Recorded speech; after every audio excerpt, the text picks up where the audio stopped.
welcome to Sheffield Children's Hospital. It looks beautiful, doesn't it? Now, despite caring for some of the region's most seriously ill children and their families, the Christmas spirit of happiness, kindness and goodwill certainly flourishes amongst the 3,500 staff that work here and the families who come here to be treated. On tonight's programme, we'll be looking at how staff here go above and beyond to ensure children and their families have the best Christmas, whether it's on a ward or being allowed home.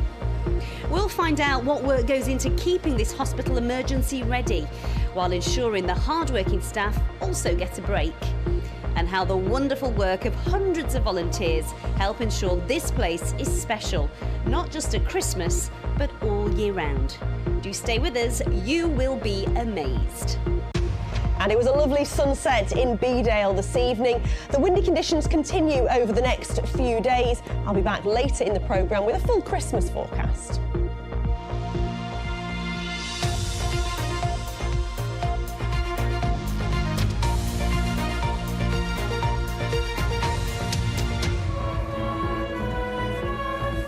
Hello there, you're joining us from the main atrium of the Children's Hospital. If you've ever been here, you'll know what a special place it is. But at Christmas time, oh my goodness, the atmosphere is absolutely magical. We have the Sheffield Music Academy with us. There's decorations, there's antlers, there's Christmas jumpers. Hello everyone, happy Christmas. Happy Christmas. Thank you so much for joining us. We have patients, we have volunteers, we have staff.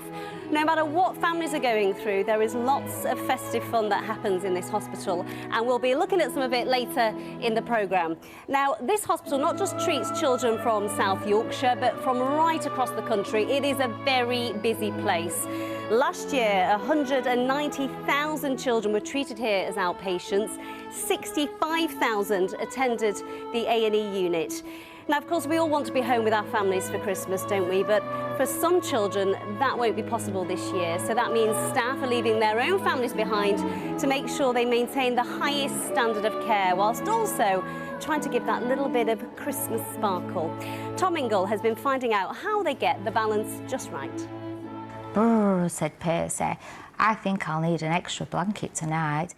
A few simple words, a story to transport Teddy far away from his stay in hospital. No, they're all in the bed. Teddy's in hospital because he's got stage 4 neuroblastoma, got diagnosed in October, and we are in 3rd round of chemo. There can surely be only one thing worse than having a child in hospital, and that's having a child in hospital at Christmas.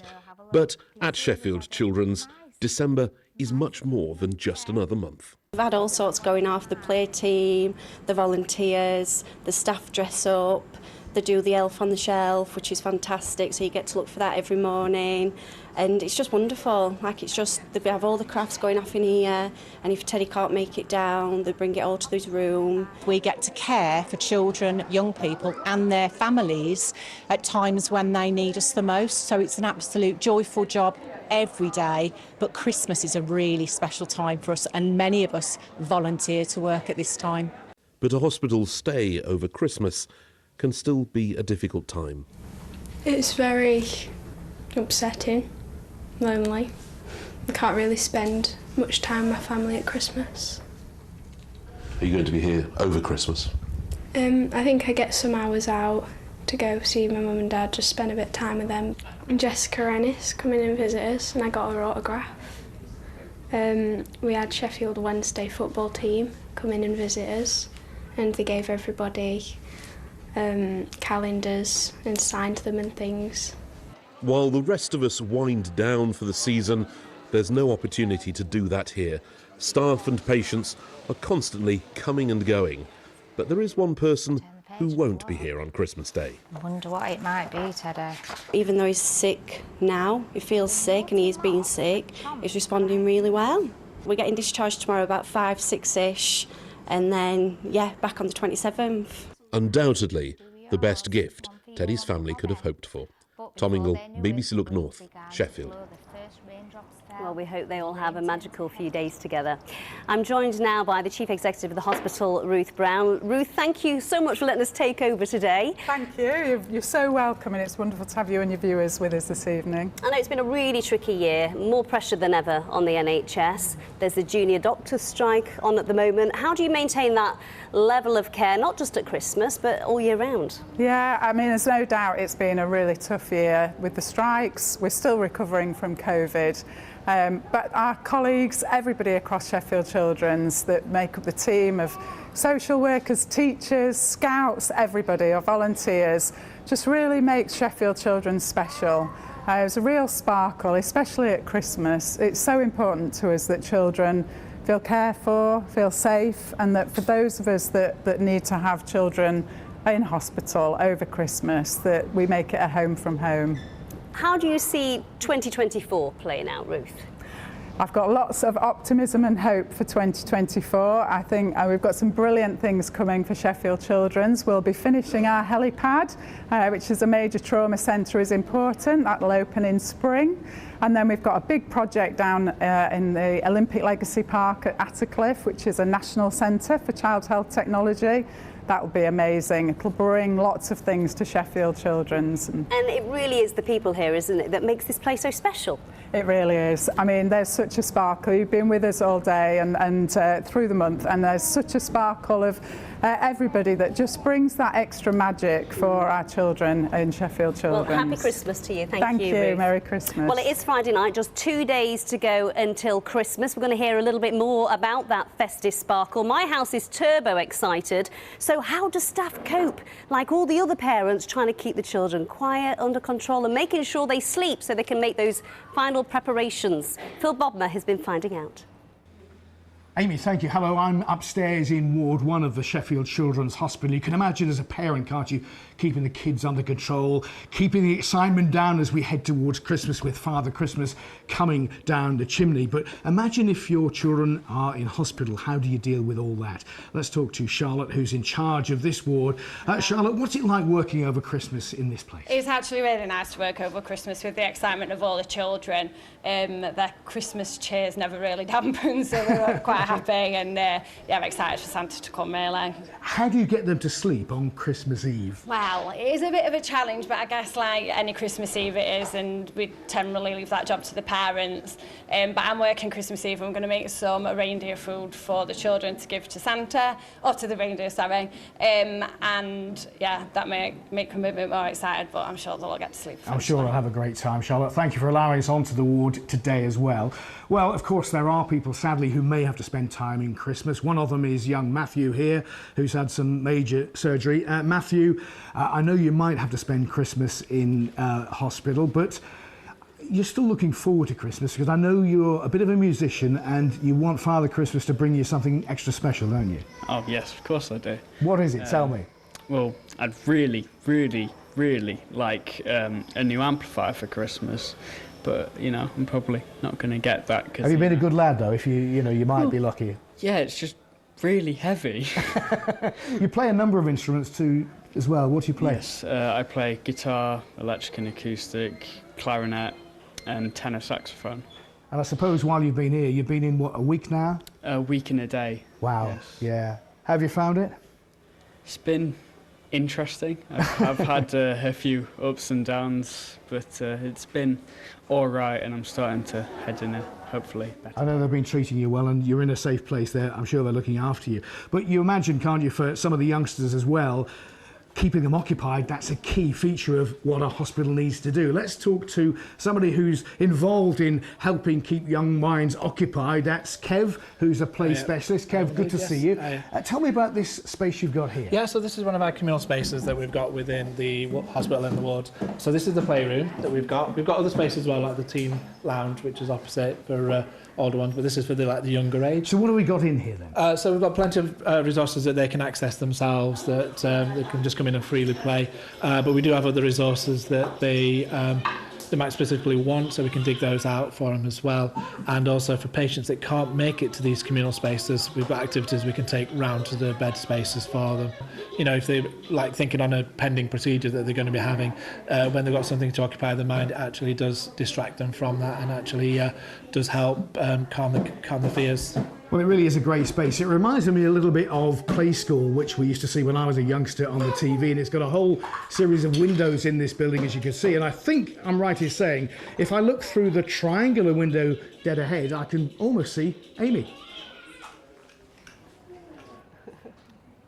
Cooey! We've got all CBBS. Thanks, Phil. I think you've missed a spot. Well, that's it from us. We'll be back here later in the programme, but now let's throw to Amanda with the rest of the day's news. It's all yours. Amy, thank you very much, and loving that jumper. OK, on to the rest of the day's news. And a woman from Barnsley is due to appear in court, charged over the death of her baby in Leeds. Hayley McFarlane was charged with the murder of her 5-month-old daughter, Evelyn, in an incident in Woodhouse Moor Park on Wednesday, December the 20th. The 39-year-old has been remanded to appear at Leeds Magistrates Court tomorrow.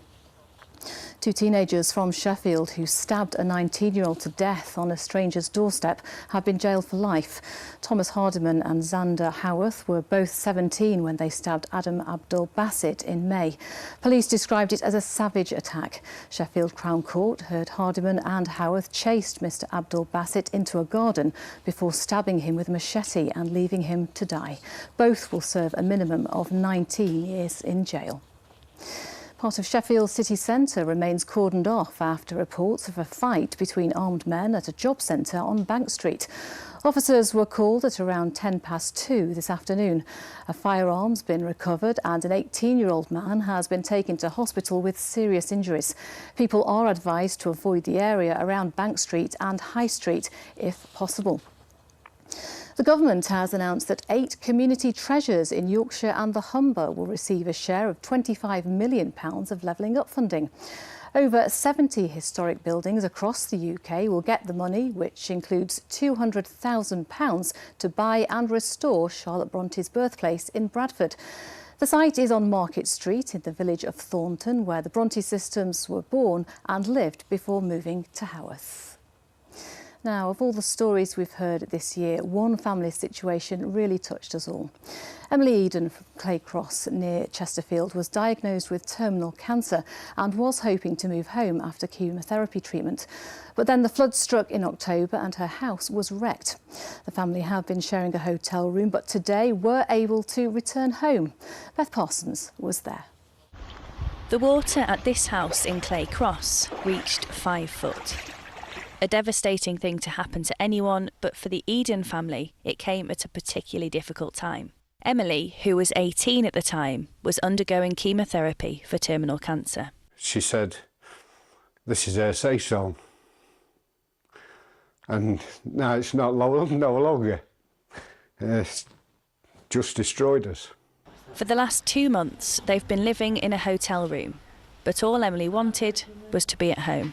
With my cancer and everything, I know it's terminal, I know there's no cure or anything like that. I would prefer it if we was at home. Refurbishments in the house have happened at a rapid rate, and around £12,000 has been raised by the community to help. Today, 1 day ahead of schedule, Emily and her family came home. Because I didn't think I'd be back in for Christmas, but I am. So, yeah, it's a massive thanks to everyone that's helped get me back into the house for Christmas, and to Mum and Dad for looking after me. It's been hard trying to, just with everything, it's just been hard. And a wish was to come home for Christmas. And you've come home for Christmas, haven't you? Yeah. Come home for Christmas, so you got your wish. Overwhelming, really, to see that it's all finalised and we're back home. Looking forward to Christmas morning, getting up and Emily's here in her home. It's not just community, not just the contractors, but there's people out there in UK that have supported Emily and donated money in crowdfund, GoFund, and I just like to wish everybody a happy Christmas and a good New Year. And thank you very much. The contractors left presents for Emily and her parents, but it's clear just being at home and being together was all they really wanted. Beth Parsons, BBC Look North, Chesterfield. Oh, and thank you to Emily for sharing her story, wishing the whole family a happy Christmas. Now let's cross back to Amy at Sheffield Children's Hospital. Amy, it's all yours. Amanda, thank you. Hello, welcome back to Sheffield Children's Hospital that's opened its doors to Look North for the start of the festive period. Let's talk to some of the special guests that are here tonight, shall we? Hello, Leighton. I know that you're going to be home for Christmas time, so what have you asked Father Christmas for this year? Metal detector. A metal detector, that's a brilliant one. Is that so you can get all those magic Christmas coins? Yeah. That's a good idea. Have a lovely Christmas, Leighton. Now, Leah, you're a super special guest here tonight because you started raising money in October, didn't you? And you've raised how much since then? 3,400. Wow. Tell me what you've been doing to raise that money. So I've been selling some keyring scrunchies, and in January I'm going to be selling this Lionesses shirt from Esme Morgan. Fantastic. So any footballers who are watching, we want some more signed shirts to raise lots more money, don't we, Leah? Happy Christmas to you. Catherine, you're part of the play team, which is so important here at the hospital. What have you been doing to keep spirits high in the Christmas period? We've had lots of people come round and visit. We've had some fantastic visitors, such as footballers and entertainers, and then we've got some activities going on in the playroom and at the bedside for those that can't come to the playroom. Poppy, it's not nice being at hospital at the best of times, but at Christmas it must be quite difficult. What's been keeping your spirits up? The activities that they provide here and how they decorate the wards up completely for Christmas time. It brings Christmas to me. Well, I know you're home for a couple of days, so enjoy your time with your family. Thank you to all of you, and keep up the good work, all you fantastic staff. Now, they really do rely on fundraising here at the hospital, and you may have noticed at the beginning of the programme we showed you those beautiful lights on the outside. Snowflakes, 300 of them. Not only do they look pretty, but they raise over £350,000 every year for this hospital. They are a bit of a mission to get up there, so Mark Ansell has been to take a look at how they do it, and there is a warning, there's some flashing photography at the start of his report. 3, 2, 1. It's a sure sign Christmas is on its way for people in Sheffield. The switch on of the snowflakes at the Children's Hospital. 3, 2, 1. Push it. 2 years ago, Oliver Howe did the honours. Very sadly, he died of cancer in February this year, aged 8, having helped raise over £100,000 for the hospital charity. His parents have a snowflake with his name on it. We made him a big promise that we will keep his legacy alive and make sure he's always got his name in lights for everyone to see.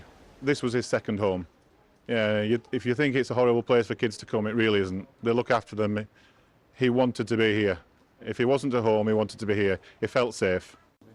The snowflakes are iconic in Sheffield. The job of fitting them to the side of the hospital starts with volunteers bringing them out of storage. There are 4 different sizes of snowflake, each with a sponsor who donates money to the Children's Hospital charity. Such a huge project requires so much logistics, so much thinking behind the scenes, and there's so many elements to it. There's also so many moving parts and different partners that we work with, so it is quite complicated, but I feel like this year's probably been the most organised we've ever had it, and giving the Christmas sparkle to the Children's Hospital is just the icing on the cake that makes the whole project amazing. Then it takes a team of engineers 4 12-hour days to fit the lights.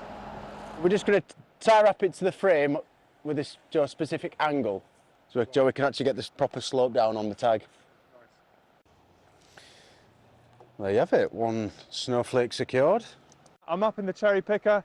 I've got my safety harness on. Matt here is attaching a gift tag, hi Matt, to each of the more than 300 snowflakes. Quite a job. How's it going, Matt? It's going well, especially no holdbacks with the weather. All this effort raises more than £350,000 for the hospital charity to help children in our area when they need it most. Mark Ansell, BBC Look North, Sheffield. I'm joined now by John Armstrong, who's the CEO of the Children's Hospital charity. John, the snowflakes is just one thing. Tell us about the other things that the charity does for the hospital. The charity does a huge amount for the hospital, but we're supported by our amazing donors and individuals and corporate organisations that contribute to our charity. So a big thank you to them this Christmas. But we have a huge number of events that we've been running around Christmas. So we've had our Theo running the park event. So we've had 400 people running around in their festive clothing. We've also had our Christmas jumper day, and we've had lots of celebration events to switch on our snowflakes, both in Sheffield and across sites in South Yorkshire. I know all year round it's so important to have charitable support, but at Christmas time families are missing nativities, they're missing parties, they're missing get-togethers. What does the charity do to give that Christmas sparkle, if you like, at a really worrying time? Yeah, absolutely. The charity funds all sorts of activities in the hospital. So we've recently funded some artists to come in to perform at the bottom of children's beds, a group called the Concertinis. We also fund musicians to come at Christmas to make it feel a really special and festive place for children when they're in hospital. John, thank you. So as you heard there, a really fun and festive place to be. And a lot of that is down to the charitable support, but also the patrons. We're going to talk to one of them shortly. Mr. Dan Walker is in the house. Good evening, Dan. But also there's been visits throughout the Christmas period from footballer Harry Maguire. There's been Esme Morgan, Jess Ennis, who's been involved in the charity for a very long time. Let's see what they have been doing to keep spirits up.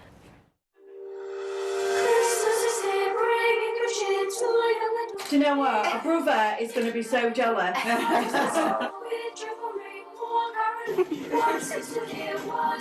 hospital have been amazing. They're amazing every year. It doesn't matter if it's Christmas or any other day of the week. They're here, they're on the ward, they're dressed up, everything's trimmed up, Christmas dinner's given. Everyone's treated like a big family, and that's the best part of it. Oh, a Merry Christmas from the Sheffield Children's.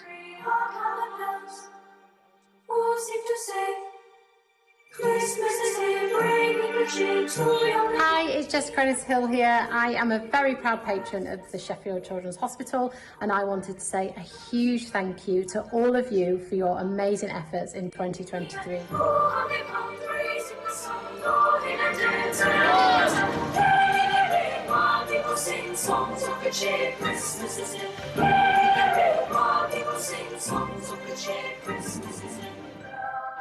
Thank you so much. They're really helpful. They're like family. They don't realize like bored and stuff.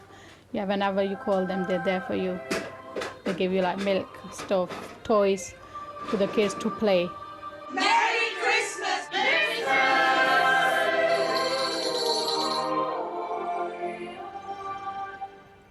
Well, another patron is Dan Walker. He has cha-cha-cha'd in for a chat. Oh, yes. Hi, hello, everybody. You're a lot taller in real life, Dan. Yes, that's why they make me sit down most of the time. Now, tell me, why did you get involved with the charity here? I came to Sheffield as a student many years ago, and I knew a bit about the charity, and I've got 3 children who've all been in at various times. And I think anybody who lives in Sheffield is incredibly proud of this place. And I got asked, I think it was about a decade ago, and I've been involved ever since then. Coming here regularly to meet the staff and the patients, and along with the other patrons that you've just seen there, just constantly trying to raise money, because we love this place and everybody who lives in Sheffield is very proud of it, but we'd love the facilities to match the quality of the staff, and we are slowly getting there, but there's always more work to be done. It really is a special place, isn't it? You can say it, but you can feel it when you're here. Yeah, I think everybody in Sheffield, like I said, feels very proud of it, and also people want to support it. And even now, you've talked a little bit about the people who will be here on Christmas Day, and nobody wants to be in hospital on Christmas Day, but anybody watching this now, you can still support those kids with either gifts or donations through the charity website, and that's just Christmas. And then next year there's all sorts of big plans as well. I mean, Ruth talked about the helipad that's going to be unveiled. John and Lucy have a comedy night which sold out in a week. Last year that raised £70,000. We've got a golf day. We've got so many things to get involved in, and I'm wearing the old Bright Young Dreams hoodie. We've got loads of plans as well, all the patrons, to get involved with children's mental health provision next year as well. So 2023 has been amazing. The staff are fantastic, and 2024 we hope is going to be even better. Who wants to see him dressed as a crab again, dancing? It was a lobster. Yeah. It was a lobster. It was not a crab. Sorry. It wasn't a crab. They look very similar. Happy Christmas, Dan. And Thank you so much for coming down Thanks very tonight. much, guys. Well, who is dreaming of a white Christmas? Yes, me too. Keely, is it on the cards? Please say yes. I'm sorry to disappoint, but absolutely not. It will, though, be quite a windy Christmas. It's been another windy day today. Not as windy as yesterday, but we still had gusts over 50 miles an hour, 58 mile per hour gust at Emily Moor. There was also a lot of cloud, as you can see from this picture at Shipley. But if we move on to our next picture, and we did have quite a few of these, there were some lovely colours at sunset this evening. Please keep your pictures coming in to the social media pages, to the BBC Weather Watchers page over the Christmas period, formerly Twitter at Keely Donovan, Instagram, Keely.Donovan. So yes, the wind will be a feature of the weather as we head through the next few days, particularly on Christmas Eve. We've already got an early warning for the risk of gales or severe gales. As for tomorrow, yes, it'll be blustery. It'll also be mild and cloudy. And in fact, Christmas Eve could be the mildest Christmas Eve on record, as well as being very windy. Christmas Day is going to be wet, not white, I'm afraid. If you're looking forward to your Boxing Day walk, it may well be that Boxing Day is a little bit calmer, drier and brighter, with hopefully some sunshine. So this is a radar picture. We've had the wind coming down from the northwest, bringing down little bits and pieces of rain, and there's still little bits and pieces of rain out there at the moment. I think what we'll find is that rain will tend to move away northwards, perhaps pepping up for a time before moving away northwards overnight. It'll still be blustery overnight, but it'll be a mild one, with temperatures only dropping back to around 9 or 10 degrees. Let's have a quick look at those high water times at 1:31 in Filey tomorrow afternoon. So tomorrow does look like there'll be quite a bit of cloud in the forecast. The cloud may thin and break away from the hills at times, particularly through the first half of the day, but there'll always be the threat of patchy rain and drizzle moving down from the northwest as we head through the afternoon. More nuisance value than anything else, but I think after dark that rain will pep up and a band of rain will sink southwards. It's going to be a windy day again, gusts 35 to 40 miles an hour quite widely, 11 or 12 degrees, so mild for the time of year. And then very mild for Christmas Eve. Also very windy with the risk of gales or severe gales. It looks like it's going to be rainy on Christmas Day itself, with some of that rain heavy, but drier, brighter and cooler for Boxing Day, Amy. Keely, thank you. Well, that is it from us. Thank you so much to the families and the staff here at Sheffield Children's Hospital who've allowed us to come down for the day. I think we should have a bit of Christmas music, shall we? So take it away, Sheffield Music Academy. All that's left to say is Happy Christmas to you and your family, and we wish you health and happiness for the new year. Good night.